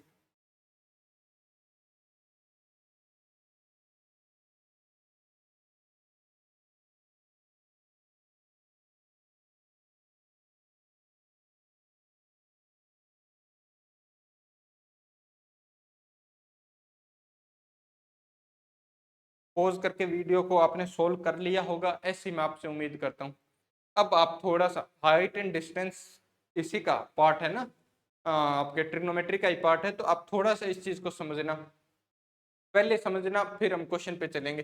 जैसे आपके पास दो मैंने लिखे ऐसे, दो आपके पास क्या बनाए, राइट एंगल ट्राइंगल मान लो, ये दो राइट एंगल ट्राइंगल है, ठीक है। ये क्वेश्चन 1 सेकंड में हो जाएगा अगर आप ये थोड़ा सा समझ गए। मैंने कहा ये एंगल 30 है, तो ये एंगल आपके पास कितना होगा, ये एंगल 60 है तो ये एंगल 30 होगा, क्योंकि ये आपके पास 90 होता है। दूसरे में मैंने कहा ये आपके पास जो है 90 है ही, ये जो है आपके पास कितना है, 45 है, तो ये एंगल भी कितना होगा, 45 होगा, क्योंकि तीनों का एंगल का सम कितना होता है, 180 डिग्री होता है। अब ध्यान देना थोड़ा सा, ध्यान क्या देना है, अगर मैं बोलूं आपको, अगर मैं बोलूं ये आपके पास 1 है, ये कितनी है, 1 है, तो 60 के सामने कितनी है, 1, तो आप यहाँ पे साइन थीटा लगा के या टेन थीटा लगा के, क्या लगा के, टेन थीटा, थीटा कितना है, 60 डिग्री, और वो होता क्या है, परपेंडिकुलर अपॉन बेस, तो परपेंडिकुलर आपको दे नहीं रखा, बेस आपके पास 1 है, तो जैसे ये निकालते हैं ना बेस, तो ये ये जो परपेंडिकुलर निकालते हैं, ये कितना आता आपके पास, √3 आता। 1 और √3 से आप जब ये निकालते तो ये आपके पास कितना आता, 2 आता। मैं क्या बताना चाह रहा हूँ, आप सुनना थोड़ा सा, जो 1 होता है ना, 30 डिग्री होता है उसके सामने 1, तो 60 डिग्री के सामने उसका √3 टाइम होता है, जैसे 1 को √3 से मल्टीप्लाई कर दिया। और जो हाइपोटेनियस होता है वो 1 का 2 टाइम होता है, 1 का क्या होता है, 2 टाइम। यहाँ पे सेम ऐसे ही, अगर यहाँ पे आप 45 में क्या, ये आपके पास 1 है, और 45 में 10 45 लगाते तो ये भी 1 आता, और 1 से आप यहाँ से पाइथागोरस से निकाल सकते हो, या आप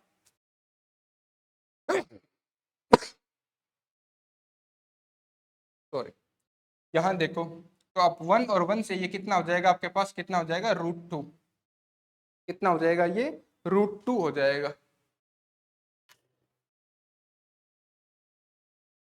कितना होगा, ये √2 हो जाएगा। अब देखना क्वेश्चन को हम पढ़ते हैं। जैसे क्वेश्चन कहता है ए पोल 6 मीटर हाई, है ना, एक शेडो बनाता है कितने की, 2√3 की। जैसे एक पोल है आपके पास, वो 6 मीटर हाई है, और वो शेडो बनाता है कितने की, 2√3 के बनाता है on the ground. The sun's elevation is, ना आपसे सन का जो एलिवेशन है वो पूछा है, तो सन का एलिवेशन,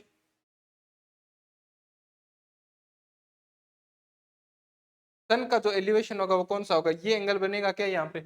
अब थोड़ा सा देखो, ये क्या है आपके पास, इसको अगर √3 टाइम करो, आप इसको क्या करो, √3 टाइम, √3 से मल्टीप्लाई करो, तो आपके पास 6 हो जाएगा क्या, तो √3 टाइम करने पर दिया, यानी ये 1 होता तो यहाँ पे √3 टाइम करते तो ये √3 बनता क्या, तो इसके सामने ये जो एंगल होगा ना जिसको आप √3 टाइम कर रहे हो वो तो कितना होगा 630 डिग्री होगा, तो ये आपके पास कितना आ जाएगा 60 डिग्री। तो आप डायरेक्ट पता लगा सकते हो भी एंगल कितना होगा 60 होगा। नहीं नहीं तो अगर आपको ये चीज नहीं समझ में आई तो इसमें और इसमें आप क्या करो tan थीटा लगा दो, तो tan थीटा लगाओगे तो कितना, परपेंडिकुलर तो है 6 और आपके पास बेस कितना है, तो बेस है आपके पास 2√3, तो कट करो तो ये 3 और यहाँ से कट किया तो √3। अब tan थीटा की वैल्यू √3 कौन से डिग्री पे होती है, तो आप कहोगे ये किस पे होती है, तो ये होती है आपके पास 60 डिग्री पे। कितने डिग्री पे 60 डिग्री, ऐसे भी निकाल सकते हो। ये तो पूरा बेसिक था और ऐसे आप सोच सकते हो, है ना, ऐसे आप सोच सकते हो भी जब भी बेस और परपेंडिकुलर सेम हो तो एंगल कितना होता है 45 डिग्री, और जब आपके पास क्या हो एक एंगल 30 डिग्री हो तो 30 के सामने वाली साइड तो 1 होगी और 60 के सामने वाली साइड आपके पास क्या हो जाएगी √3 टाइम्स हो जाएगी। ठीक है, तो नेक्स्ट क्वेश्चन देखो, नेक्स्ट क्वेश्चन देखो आप।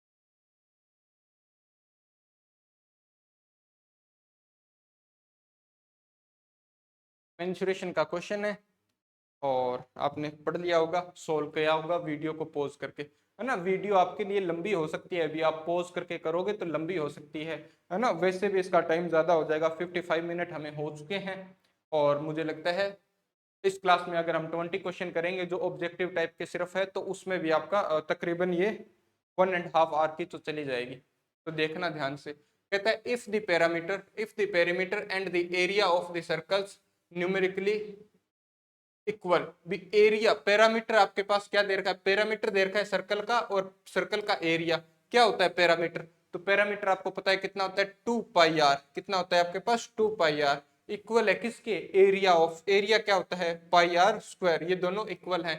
Then the radius of the circle is, तो रेडियस क्या है, तो पाई से पाई कैंसिल कर दो, एक आर से ये आर कैंसिल हो जाएगा तो आर बचेगा और इधर कितना बच जाएगा आपके पास 2, तो आर की वैल्यू कितनी आएगी, तो 2 आ जाएगी। ये क्या ही क्वेश्चन पूछ लिया है ना, ये कितनी आ जाएगी आपके पास 2 आ जाएगी। ठीक है, नेक्स्ट क्वेश्चन देखते हैं, नेक्स्ट क्वेश्चन देखो क्या कहता है, it is proposed to build a new circular park equal in the area of the sum of areas of two circular parks of diameter 16 and 12 metre, 20 है क्या 12 है ना, 12 मीटर है। देखो दो ये कह रहा है भी आपको क्या करना है, एक पार्क बनाना है जो सर्कुलर पार्क होना चाहिए और इसका जो एरिया है वो आपके पास दो सर्कुलर पार्क के एरिया के इक्वल होना चाहिए जिनका डायमीटर एक का तो 16 है और एक का आपके पास कितना है 12 है।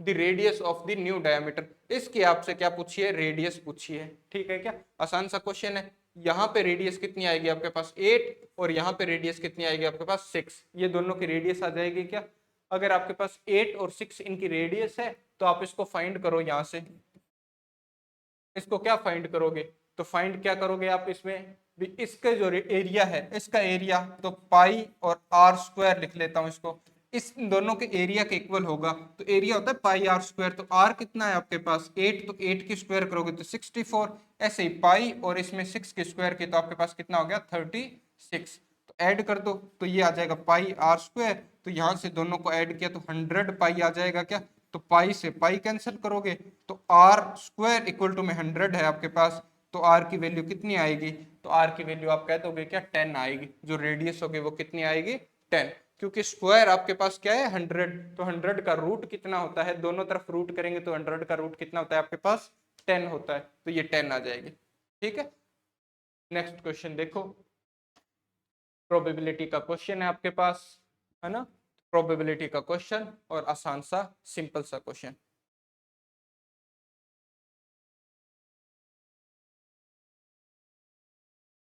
देखो there is a square board of side 2a, एक स्क्वायर बोर्ड है आपके पास जिसकी साइड कितनी है 2a, ये बना रखा है, ये विजिबल होगा मुझे ऐसा लगता है, तो देखना ये कितना है आपके पास 2a है, इसकी स्क्वायर बोर्ड है जिसकी साइड है आपके पास 2a, सर्कमस्क्राइबिंग ए रेड सर्कल, इसके अंदर जो है वो एक रेड सर्कल बना हुआ है, ये अंदर जो है इसके वो एक क्या बना है, रेड सर्कल बना है ना। Jaidev is asked to keep dot on the above side of the board, उसको एक डॉट रखना है, जैसे एक देखना आप एक बोर्ड बना हुआ है ऐसे, और उसके अंदर एक सर्कल बना दिया, और जयदेव कोई लड़का है जिसको क्या करना है, उसके ऊपर एक डॉट रखना है, ऐसे है ना, एक डॉट रखना है। The probability that he keeps the dot on the shaded region, shaded region के ऊपर वो क्या रख पाए, डॉट को रख पाए, इसकी प्रोबेबिलिटी बतानी है। शेडेड रीजन कौन सा है, देखो ये आपके पास ऐसे बंद है ना, और फिर आपके पास जो शेडेड रीजन है वो ग्रीन से बना रहा हूं, ये जो है वो आपके पास क्या है, शेडेड रीजन है ना, इसकी प्रोबेबिलिटी बतानी है। अब प्रोबेबिलिटी होती क्या है आपके पास, है ना, टोटल, जैसे अपोन में क्या लिखते हो आप, टोटल कंडीशन, और अब ऊपर क्या लिखते हो, फेवरेबल कंडीशन। तो यहाँ पे फेवरेबल कंडीशन कौन सी होगी भी, वो डॉट इस शेडेड रीजन में रहे, इसकी कंडीशन क्या होगी आपके पास, तो इसकी कंडीशन आप क्या बताओगे भी, जो एरिया, पूरे जो स्क्वायर का एरिया है उसमें से अगर सर्कल का एरिया माइनस कर दें, पूरे स्क्वायर के एरिया में से अगर सर्कल का एरिया माइनस कर दो, तो ये शेडेड रीजन जो है आपके पास आ जाएगा, और इस शेडेड रीजन के ही आपके पास फिर क्या होगी, वो पॉसिबिलिटी होगी। क्या समझ में आई क्या? और अपोन में क्या लिखोगे, अपोन में टोटल कितनी पॉसिबिलिटीज हो सकती है, तो टोटल कितनी पॉसिबिलिटी हो सकती है, पूरे स्क्वायर की हो सकती है ना, पूरे स्क्वायर में वो कहीं भी डॉट को रख सकता है। तो अपोन में तो आपके पास क्या आएगा, एरिया ऑफ स्क्वायर, अपोन में आएगा एरिया ऑफ स्क्वायर, है ना, या एरिया ऑफ बोर्ड जो इसने लिखा है, स्क्वायर बोर्ड जो है। ऊपर आपके पास क्या आएगा, स्क्वायर के एरिया में से आप क्या कर दोगे, स्क्वायर के एरिया में से आप सर्कल का जो एरिया है वो क्या कर दोगे, माइनस कर दोगे, सर्कल का एरिया क्या कर दोगे, माइनस कर दोगे। तो एरिया ऑफ लिख देता हूं ऐसे, है ना, एरिया, तो ये आप माइनस करोगे तो आपके पास इसकी क्या आ जाएगी, पॉसिबिलिटी आ जाएगी। तो आप देख लो यहाँ पे, पहले मैं क्या करूं, इसको सोल्व कर लूं क्या, अलग अलग सोल्व कर लेता हूँ। जैसे इनके दोनों का एरिया, जैसे स्क्वायर का एरिया, स्क्वायर की साइड कितनी है, तो साइड है 2a, तो स्क्वायर का एरिया कितना हो जाएगा, 4a स्क्वायर। स्क्वायर का एरिया कितना होता है, साइड की स्क्वायर होती है ना, तो साइड आपके पास 2a है, तो 2a की स्क्वायर आपने की तो 4a स्क्वायर। अब इसमें से सर्कल का एरिया आपको क्या करना है, माइनस। अब ये पूरी साइड तो आपके पास 2a, तो यहाँ पे अंदर भी तो 2a होती, ये पूरी की पूरी, तो आपको सिर्फ हाफ चाहिए रेडियस के लिए, तो ये कितनी हो जाएगी, a। तो एक ऐसा सर्कल है जिसकी रेडियस कितनी है आपके पास a, तो इसका एरिया कितना होगा, तो पाई और रेडियस a है तो a की स्क्वायर, और इन दोनों का डिफरेंस ले लोगे क्या, तो ये तो आ गया आपके पास इसका डिफरेंस टोटल, है ना। ये तो आपके पास क्या आ गई, फेवरेबल कंडीशन। भी कौन कौन सी कंडीशन बन सकती है, तो ये फेवरेबल कंडीशन बन सकती है इतनी। उसके अपोन में आपके पास क्या आएगा, अपोन में टोटल कितनी है, तो टोटल पूरे के पूरे ऊपर कहीं भी रख सकता था, पूरा बोर्ड था उस पर कहीं भी डॉट आ सकता था, तो वो डॉट कहाँ है आपके पास, एरिया ऑफ किसका है, वो स्क्वायर का, तो स्क्वायर का एरिया। अब इनको माइनस कर दो, तो क्या कॉमन आ रहा है, देखो a यहां से भी common, a square a square a square cancel हो गया, तो यहां से तो बचा 4 और माइनस पाई, और अपॉन में कितना बचा, 4 बचा। तो आपके पास कौन सा ऑप्शन आ गया, ऑप्शन नंबर बी यहाँ पे आपका सही आंसर हो जाएगा। क्या समझ में आया क्या ये, है ना। अभी प्रोबेबिलिटी के क्वेश्चंस जो है वो हम और करने वाले हैं, प्रोबेबिलिटी पढ़ेंगे भी, आपके एग्जाम से पहले पहले शायद हम प्रोबेबिलिटी जो है वो पढ़ लेंगे, तो आपके जो भी अच्छे क्वेश्चन बन सकते हैं वो आपको मैं यहाँ पे करवाऊंगा भी, तो आप ध्यान रखना। और ये क्वेश्चन उम्मीद करता हूँ आपको समझ में आया होगा। नेक्स्ट क्वेश्चन देखो, 17 नंबर आपके सामने है, पढ़ने की कोशिश करो। प्रोबेबिलिटी का ये है, प्रोबेबिलिटी का ये है। प्रोबेबिलिटी निकालने का सिंपल सा फॉर्मूला आप ध्यान में रखना, अपॉन में तो आती है टोटल कंडीशन, और ऊपर आती है आपके पास फेवरेबल कंडीशंस। तो वो फेवरेबल कंडीशन आप क्या करोगे, लिख दोगे।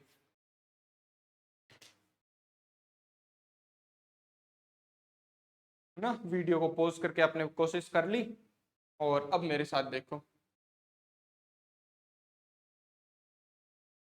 देखो कलर यूज करते हैं, देखो 2 कार्ड्स ऑफ हार्ट्स, 2 कार्ड है आपके पास, ये क्या है आपके पास, डेक के ऊपर बना हुआ क्वेश्चन है ना। जैसे एक डेक होता है, तो मैं थोड़ा सा आपको डेक के बारे में बता देता हूँ। जैसे आपके पास एक डेक होता है, तो डेक के अंदर कितने कार्ड्स होते हैं, तो आप कहोगे 52 कार्ड्स होते हैं।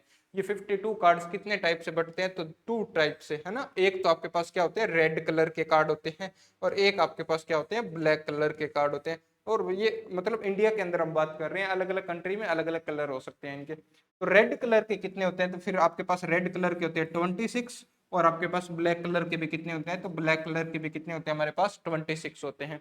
अब रेड कलर में आपके पास 2 तरीके से इसको बांटा जाता है, 2 टाइप के होते हैं ये, और ब्लैक कलर में भी 2 टाइप के होते हैं। मेरे को ये कार्ड्स का थोड़ा सा कम पता रहता है, तो आप थोड़ा सा इसमें अगर मैं, है ना, यहाँ पे देखना, एक तो होता है आपके पास डायमंड, क्या होता है, डायमंड, और एक आपके पास इसमें होता है हार्ट, है ना, एक क्या होता है, हार्ट्स। एक होगा डायमंड, एक होगा आपके पास क्या, हार्ट्स। और दूसरा इसके अंदर क्या होते हैं, एक तो आपके पास होते हैं क्लब्स, है ना, और एक क्लब्स होते हैं, और एक क्या होता है आपके पास स्प्रेड्स होते हैं, क्या स्पेड्स, है ना, जिनको हिंदी में क्या बोलते हो आप, है ना, जैसे आप क्या बोलते हो ताश की गड्डी, इसको पूरे को क्या बोलते हैं ताश की गड्डी। ताश की गड्डी में कितने पत्ते हुए 52, 52 में से लाल रंग वाले कितने हो गए 26, और ब्लैक रंग वाले काले रंग वाले 26। तो लाल रंग वालों को दो भागों में बांटा है। दो भाग कौन कौन से, डायमंड, जिसको आपने डायमंड कहा उसको हम बागड़ी में या हिंदी में हमारे जो क्षेत्र है उसके अंदर क्या बोलते हैं, इसको डायमंड को क्या बोलते हैं ईंट, है ना। और ये आप हार्ट्स को क्या बोलते हो, दिल बोलते हो क्या, ये दिल वाले पत्ते हो गए, और ये किसके हो गए, ईंट वाले पत्ते हो गए। तो ये 13 13 होते हैं, ध्यान रखना, 13 13 होते हैं, है ना। ऐसे ही क्लब, क्लब मतलब हुक्म का जो इसको आप बोलते हो, और स्पेड्स क्या हो जाती है आपके पास चीड़ी जिसको बोलते हो। तो ये भी कितने होते हैं आपके पास 13 13 होते हैं, 13 13। तो ऐसे ये बटे होते हैं टोटल 52, रेड और ब्लैक कलर में 26 26। फिर आपने इसको दो और भागों में बांटा, तो डायमंड और हार्ट्स के 13 13, और क्लब्स और स्पेड्स के भी क्या हो जाएंगे 13 13 हो जाएंगे। अब इस क्वेश्चन को हम पढ़ते हैं तो थोड़ा सा जो है हमारे जो है सही से चीजें जो वो समझ में आ जाएगी। क्या कह रहा है, दो टू कार्ड्स ऑफ हार्ट्स, दो कार्ड आपके हार्ट्स के, and four cards of spades, four card क्या है स्पेड्स के। हार्ट्स के कार्ड्स होंगे वो होंगे आपके पास रेड कलर के, और ये होंगे आपके पास ब्लैक कलर के। Are missing from the pack of the 52 cards, एक 52 कार्ड का जो पैक है या डेक भी बोलते हैं इसको, डेक है जो उसमें से क्या है ये गायब है, मिस है। तो 52 में से कितने मिस है, तो 52 में से ये देखो 2 और 4 कितने हो गए, 2 और 4 6, 6 मिस हो गए। तो टोटल कार्ड आपके पास है कितने, तो आप 46 बताओगे क्या भी, टोटल कार्ड आपके पास रिमेनिंग कार्ड्स जो हैं वो कितने हैं 46 हैं। अब क्या कहता है, a card is random at the, card draw किया जाता है random from the remaining pack. ये जो रिमेनिंग बचा हुआ जो पैक के कार्ड्स हैं जो 46 है, इनमें से एक कार्ड आप ड्रॉ करते हो। What is the probability getting a black card, ये एक ब्लैक कार्ड हो इसकी क्या पॉसिबिलिटी है आपके पास। तो सबसे पहले तो ब्लैक कार्ड की नंबर पता होने चाहिए कितने होते हैं। तो ब्लैक कितने होते हैं आपके पास 26, कितने होते हैं 26। अगर 26 टोटल ब्लैक होते हैं और उसमें स्पेड्स, स्पेड्स भी तो ब्लैक होते हैं, और इसकी स्पेड्स कितने गायब हैं, कितने गायब है 4 गायब है क्या, 4 गायब है। टोटल होते हैं आपके पास 26 ब्लैक कलर के, उसमें से 4 गायब है। तो आपके पास बच कितने गए, क्या 22 बच गए क्या। यानी ब्लैक कलर के कार्ड पूरे डेक के अंदर रिमेनिंग ब्लैक कलर के कार्ड है कितने 22, और पूरा टोटल कितने हैं 46। तो ब्लैक कार्ड आने की पॉसिबिलिटी, फेवरेबल कंडीशन तो कितनी है, तो आप कहोगे 22 है, और टोटल कंडीशंस कितनी है, तो आप कहोगे कितनी है 46 है। तो 22/46, इसको कट भी कर सकते हो तो आपके पास 11/23 आ जाता। कितना आता 11/23। लेकिन इसने कट नहीं कर रखा, इसने है वैसे वैसे आंसर लिख रखा है, तो ये आपका आंसर हो जाएगा। ठीक है, ये डेक वाला कंसेप्ट जो है वो आप समझ लेना भाई, अच्छे क्वेश्चन बनेंगे उसमें इनको फिर से करेंगे। जब भी आपके पास आगे जब हम सोल्व करते जाएंगे अच्छे क्वेश्चन बनते जाएंगे तो इनको फिर से करेंगे। देखो 18 नंबर स्टैटिक्स का क्वेश्चन है क्या, है ना, सिंपल सा और आसान सा क्वेश्चन है स्टैटिक्स का।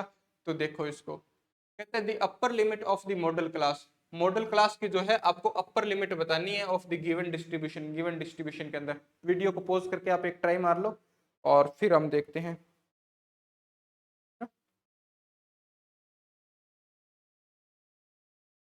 देखो, देखो आपके पास क्या दिया हुआ है, इनको आपको ये टेबल दी हुई है, इसमें 140 बिलो 155 150 155 है ना, 145 था वो 160 और 165 बिलो सबके सब है ना। और इनकी क्या दे रखी है आपको, एफ दे रखा है या सी एफ फ्रिक्वेंसी दे रखी है, कम्युनिकेटिव फ्रिक्वेंसी दे रखी है ये, है ना। ये है आपके पास कम्युनिकेटिव फ्रिक्वेंसी, क्या है आपके पास यहाँ पे कम्युनिकेटिव फ्रिक्वेंसी। कैसे पता चला अभी ये आपके पास फ्रिक्वेंसी है या कम्युनिकेटिव फ्रिक्वेंसी है, तो आपने देखा यहाँ पे भी ये लगातार बढ़ती जा रही है, लगातार क्या हो रही है ये इंक्रीज होती चली जा रही है, यानी ये क्या है आपके पास कम्युनिकेटिव फ्रिक्वेंसी है। आपने बेसिक से अगर थोड़ा सा पढ़ा है तो फ्रिक्वेंसी आपको गिवन हो और आपको कम्युनिकेटिव फ्रिक्वेंसी बनानी हो तो आप कैसे बनाते हो, है ना। भी आपको ये दिया हुआ है तो ये कैसे बनाओगे। और दूसरी कंडीशन आपको ये पता होनी चाहिए भी अगर आपको कभी कभी क्या है कम्युनिकेटिव फ्रिक्वेंसी दे देता है तो आप फ्रिक्वेंसी को कैसे बनाओगे। तो यहाँ पे हमको क्या है कम्युनिकेटिव फ्रिक्वेंसी दे रखी है, तो ये 4 फिर कितनी 11 और फिर कितनी होगी आपके पास 29 फिर 40 और फिर कितना है 46। इसको मैं ऊपर लिखता हूँ थोड़ा सा,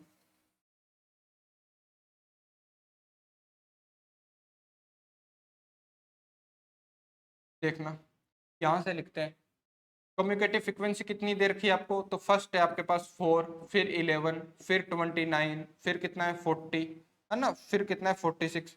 मॉडल क्लास होती कौन सी है, मॉडल क्लास का तो पता है ना आपको कौन सी होती है, जिसकी सबसे ज्यादा फ्रीक्वेंसी हो, जो सबसे ज्यादा बार रिपीट हो रही है या जिसकी फ्रीक्वेंसी सबसे ज्यादा है, उसको हम मॉडल क्लास बोलते हैं। तो हम फ्रीक्वेंसी निकालेंगे, ये कम्युनिकेटिव फ्रीक्वेंसी से पहले फ्रीक्वेंसी निकाल लेंगे, जो आपके पास सबसे ज्यादा बार नंबर आ रहा होगा वही नंबर आपका क्या हो जाएगा, कम्युनिकेटिव फ्रीक्वेंसी हो जाएगा। तो इसमें कैसे निकालते फ्रीक्वेंसी आप, फ्रीक्वेंसी निकालने के लिए क्या करोगे, पहली टर्म तो है वैसे कि वैसे लिख देते हैं, 4 का क्या आ जाएगा 4।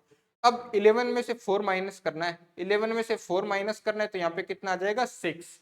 फिर क्या करोगे 29 में से 11 माइनस कर दो तो कितना लिखोगे 18। फिर आप कहोगे 40 में से 29 माइनस कर दो तो 11। फिर 46 में से 40 माइनस करोगे तो 6। और 51 में से 46 माइनस करोगे तो 5। ये आपके पास क्या आ जाएगी, फ्रीक्वेंसी आ जाएगी, है ना। फ्रीक्वेंसी से कम्युनिकेटिव फ्रीक्वेंसी कैसे बनती है ये भी आपको पता होना चाहिए, ये हम क्वेश्चन में देखेंगे। ठीक है, तो यहाँ पे आपके पास सबसे ज्यादा फ्रीक्वेंसी किसकी है, तो इस टर्म की, यानी 29 जिसमें लिखा था उस टर्म की, क्या 29 जहाँ पे लिखा है, तो ये आपके पास इसकी क्लास होगी क्या। तो ये जो है आपके पास जो क्लास है, इसमें अपर पूछा है आपसे, अपर लिमिट, तो अपर लिमिट होती है सबसे ज्यादा, जैसे आपके पास ऐसा लिखा होता है इसको बिलो, यानी 150 से छोटा तो है, ज्यादा से ज्यादा कितना हो सकता है, तो 150 हो सकता है, तो इसकी अपर लिमिट आपके पास कितनी हो जाएगी, 150 हो जाएगी। तो डी नंबर ऑप्शन यहाँ पे आपका आंसर होगा। कौन सा आंसर हो जाएगा, डी नंबर ऑप्शन आपका आंसर हो जाएगा।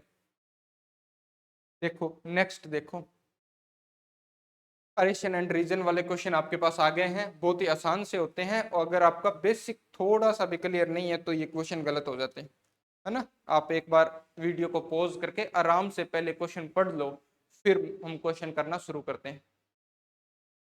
अभी देखो क्या कहता है, डायरेक्शन तो ये दी हुई है, अभी अरेशन और रीजन को आपको चूज करना है 19 और 20 क्वेश्चन में के अंदर। ठीक है, आगे कहता है स्टेटमेंट दे रखी है इसने, स्टेटमेंट ए के अंदर अरेशन लिखा है, total surface area of top is the sum of the, है ना, top top of the sum of the curved surface area, ठीक है, of the hemisphere and curved surface area of the cone. भी ये कह रहा है, भी ये जो आपके पास दिया हुआ है इसका जो टोटल सरफेस एरिया होगा, वो आपके पास जो ये ऊपर हेमिस्फेयर बन रहा है ना, इसका कर्व्ड सरफेस एरिया, और ये जो अपॉन में कौन बन रहा है ये, इसका सरफेस एरिया का सम होगा।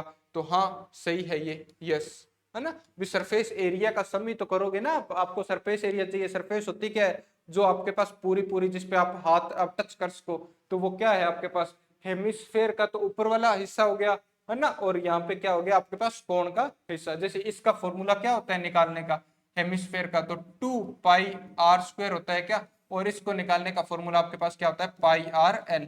तो इन दोनों को आप क्या करोगे, ऐड करोगे, तो इस पूरे जो ये टॉय बोल सकते हो या आइसक्रीम का कोन बोल सकते हो, तो इसका आपके पास पूरा का पूरा सरफेस एरिया आ जाएगा। ठीक है, तो ये सही है पहला। रीजन क्या कहता है, top is the obtain by joining the plane surfaces of the hemisphere and cone together.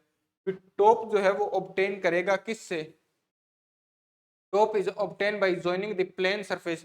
भी आप जब भी किसी का एरिया निकालते हो तो प्लेन जो सरफेस है उसको जॉइनिंग, वो जॉइनिंग से बन रहा है कैसे, हेमिस्फेयर की और कोन की जो जॉइनिंग है उससे बन रहा है। हाँ ये इससे बन रहा है भी, हेमिस्फेयर की और कोन की क्या है, जॉइनिंग से बन रहा है। तो ये भी आपके पास सही है। तो कौन सा आंसर होगा इसके अंदर, भी आपके पास अरेशन भी सही है, रीजन भी सही है, और रीजन वो बात कर रहा है जो कोन इस अरेशन के अंदर लिखी हुई है।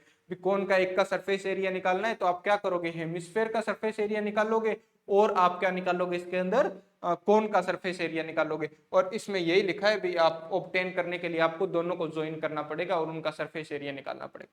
तो ये दोनों एक दूसरे के बाद एक्सप्लेनेशन दे रखा है, तो ए नंबर ऑप्शन आपका आंसर हो जाएगा। ठीक है, नेक्स्ट क्वेश्चन देखते हैं। नेक्स्ट क्वेश्चन देखो क्या कहता है, कह रहा है आपको स्टेटमेंट ए आपको दे रखी है, इसका एपी का क्वेश्चन आ गया क्या ये वापस से, एपी का क्वेश्चन दे रखा है, स्टेटमेंट दे रखी है आपको क्या, -5, 5/2, 0 और आपके पास 5/2, ऐसे एक एपी है। ठीक है, इन अर्थमेटिक प्रोग्रेशन, ये अर्थमेटिक प्रोग्रेशन में है।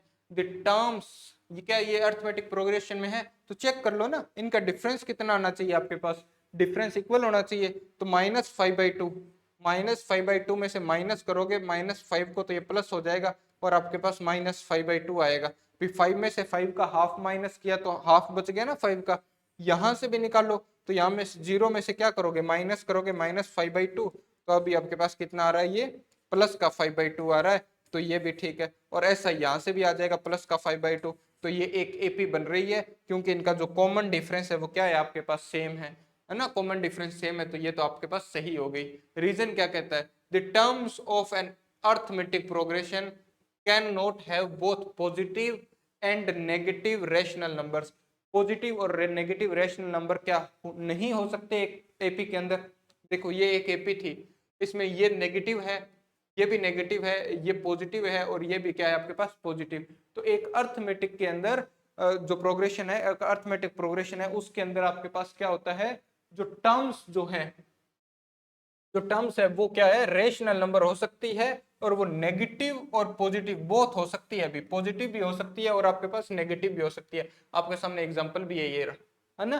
तो ये आपके पास क्या आंसर हो जाएगा, भी ये तो हो गया गलत, तो ये आपके पास सही हो गया। अरेशन तो सही है, रीजन गलत है। कौन से ऑप्शन में ऐसा लिखा होता है, assertion A is true but reason is false. Option number C आपके पास यहाँ पे क्या हो जाएगा, सही आंसर हो जाएगा। ठीक है, इसके आगे के जो क्वेश्चन है, हम ऑब्जेक्टिव टाइप के ये क्वेश्चन थे आपके। कौन से क्वेश्चन थे ये, ऑब्जेक्टिव टाइप के, जो आपके 1 से 20 तक के क्वेश्चन आते हैं, तो ये ऑब्जेक्टिव टाइप के क्वेश्चन हमने सोल्व कर लिए। आगे के जो क्वेश्चन है वो हम इसके बाद में सोल्व करेंगे, वो आपको नेक्स्ट वीडियो में मिल जाएंगे। तो उसके लिए आप बने रहें, देखते रहें इन चीज़ों को और आप अपनी तैयारी को दुरुस्त करते रहें। मेरे हिसाब से हमने बहुत ही डिटेल से चीज़ों को देखा है और समझने की कोशिश की है। अगर कोई बच्चा यहाँ तक जुड़ा हुआ है और उसको ये अच्छा लगा है तो आप कमेंट बॉक्स में जो बताएं भी आपको क्लास कैसी लगी। अगर आपको ऐसा लगता है कुछ इंप्रूवमेंट करने की जरूरत है तो वो भी आप कमेंट बॉक्स में लिख सकते हैं। हमारी कोशिश ये रहती है भी रोजाना आपको जो है वो क्लास मिले और लगातार कुछ दिनों से आपको सुबह 7 बजे जो है हमारी क्लासें जो है वो अपलोड कर दी जा रही है, तो वो आपको मिल रही है। ठीक है क्या, आप यहाँ से अपनी तैयारी को दुरुस्त कर सकते हैं। एग्जाम ओरिएंटेड हम पूरी की पूरी बात करते हैं, हिंदी मीडियम इंग्लिश मीडियम का कोई चक्कर रहता नहीं है। क्वेश्चन जरूर आपको इंग्लिश में लिखे हुए मिलते हैं, क्वेश्चन जरूर आपको इंग्लिश में लिखे हुए मिलते हैं, लेकिन मैं एक्सप्लेन हिंदी में कर देता हूं, उनको ट्रांसलेट कर देता हूं। तो कोई बच्चा अगर हिंदी मीडियम और इंग्लिश मीडियम वाले चक्कर में है तो वैसा मत रहना।